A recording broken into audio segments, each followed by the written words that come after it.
उसने पूछा कि बताओ, क्या तुम्हें मुझसे प्यार है? मैंने कहा कि आसमान को देखना रात में, वहां जितना सितारों का राज है, बस उतना ही मुझे तुमसे प्यार है। फिर उसने पूछा कि बताओ, कौन तुम्हें है सबसे अजीज?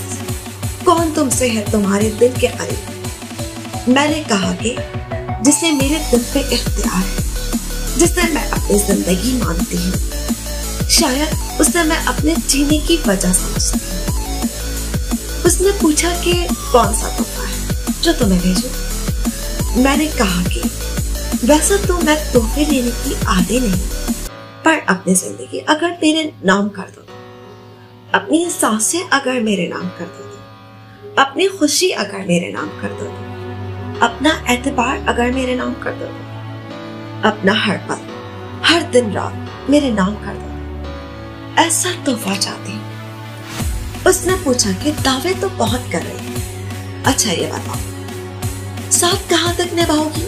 घर मिल गया मुझसे, भला कोई तो क्या छोड़ के चले जाओ?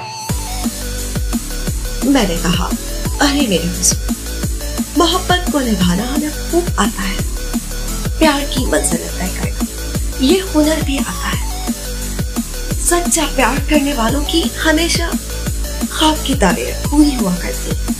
हाँ, दूसरी बात, मिल गया कोई भला सा अच्छा सा प्यार करने वाला तो सोचो, हा हा हा, अरे पागल, ऐसा क्यों सोचते हैं? तुम मेरी रूह हो, मेरी तमन्ना हो, मेरी जस्तजू, मेरे जीने की धड़कन हो, मेरी सोच हो, मेरी हकीकत हो। बस साथ तुम दो हमेशा ऐसे ही, क्योंकि मेरी दुनिया, मेरी खुशियां बस तुमसे शुरू, बस तुम पे खत्म।